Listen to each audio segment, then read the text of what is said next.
दोस्तों अभी जस्ट 9 और 10 सितंबर 2023 को G20 की मीटिंग दिल्ली के प्रगति मैदान में हुई है, जिसको इंडिया ने होस्ट किया है। तो चलिए इस वीडियो में G20 के कॉन्सेप्ट को समझते हैं।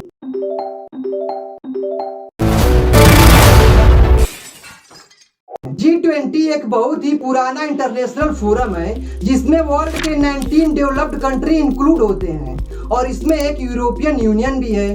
और आप इन सभी देशों के नाम वीडियो पॉज करके स्क्रीन पे पढ़ सकते हैं। ये सभी कंट्री 85% ग्लोबल जीडीपी को रिप्रेजेंट करती है, 75% ग्लोबल ट्रेड को, और ये दुनिया के 2/3 पॉपुलेशन को भी रिप्रेजेंट करती है। G20 लीडर की पहली सबमिट वाशिंगटन डीसी में 2008 में कराई गई थी, जब इकोनॉमिक क्राइसिस चल रही थी तब। In-depth coverage now on the growing financial crisis. Yesterday, the House rejected the $700 billion. Here's a look back at the roller coaster that was our nation's economy in 2008. और इस फाइनेंशियल क्राइसिस से बचने के लिए बैंकों के गवर्नर्स और financial ministers ने एक सबमिट रखी ताकि वर्ल्ड के इकोनॉमी को फिर से रिवाइव किया जा सके, जिसमें इन 20 देशों के अलावा IMF, वर्ल्ड बैंक और यूनाइटेड नेशन के प्रमुख को भी आमंत्रित किया गया। तभी से अलग अलग देशों में हर साल G20 का एजेंडा बैठाया जाता है। G20 से हमें ग्लोबल स्ट्रक्चर और इंटरनेशनल इकोनॉमी इशू को मजबूत करने में मदद मिलती है। यह 18th G20 की प्रेसिडेंसी है, और अगर किसी देश को G20 की प्रेसिडेंसी मिल भी जाती है तो उसके लिए यह कोई बहुत बड़ी बात नहीं होगी, क्योंकि यह रोटेशनल बेस पर काम करता है और इसमें 3 देशों का इंपॉर्टेंट रोल होता है। पहली कंट्री होती है करंट, दूसरी प्रीवियस और इसके बाद तीसरी होती है इनकमिंग कंट्री। इस साल 2023 की G20 प्रेसिडेंसी इंडिया के पास है, 2022 में इंडोनेशिया के पास थी और 2024 में G20 की प्रेसिडेंसी ब्राजील के पास जाएगी। और इसी तरह यह प्रोसेस चलता रहता है, हर साल इसकी अपॉर्चुनिटी अलग अलग देशों को दी जाती है। G20 के प्रोजेक्ट को ट्रोइका सिस्टम के थ्रू ऑपरेट किया जाता है।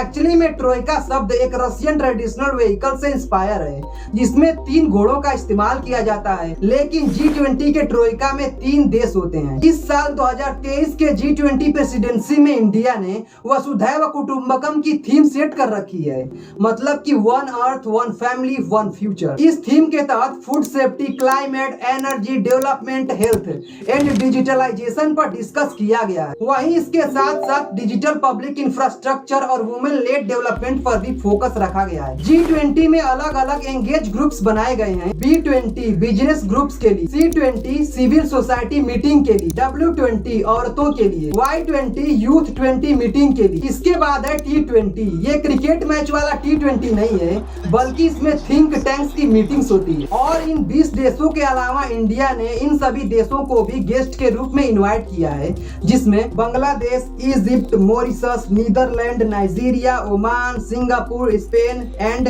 UAE। इसमें सबसे पहले शेरपा मीटिंग कराई जाती है, जो मेन मीटिंग से पहले होती है।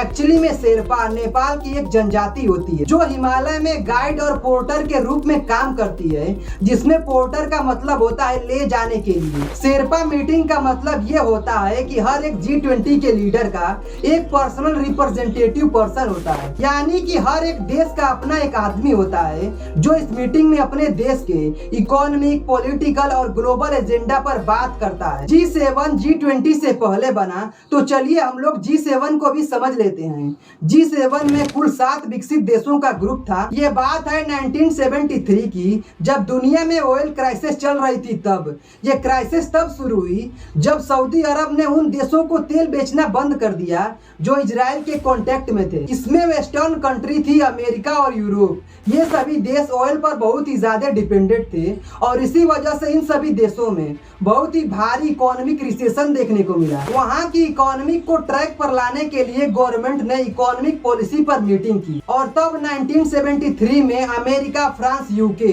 और वेस्ट जर्मनी के फाइनेंस मिनिस्टर एक दूसरे से मिलकर जापान और इटली को भी इस ग्रुप में शामिल कर लिया, और तब जाकर 1975 में G6 की पहली मीटिंग हुई। ये पहली ऑफिशियल मीटिंग थी। इसके बाद 1976 में कनाडा को भी इसमें इंक्लूड कर लिया गया, और इस तरीके से G6 का ये ग्रुप G7 बन गया। ये सभी देश ऑयल क्राइसिस और इकोनॉमिक रिसेशन जैसी समस्याओं से जूझ रहे थे और तब इनका मेन टारगेट था कि इकोनॉमी को कैसे इम्प्रूव किया जाए। और साल 1998 में रसिया को भी इस ग्रुप में शामिल कर लिया गया और इस तरीके से ये G7 का ग्रुप भी G8 बन गया। लेकिन 2014 में रसिया को इस ग्रुप से बाहर निकाल दिया गया और इसी वजह से आज भी ये ग्रुप G7 का ग्रुप है। दोस्तों, आई होप दैट कि आप लोगों को G20 और G7 का कॉन्सेप्ट समझ में आ गया होगा। अगर आपको ये मेरी वीडियो अच्छी लगी हो तो एक लाइक कीजिए और ऐसी वीडियो देखने के लिए नीचे की सब्सक्राइब बटन दबाना।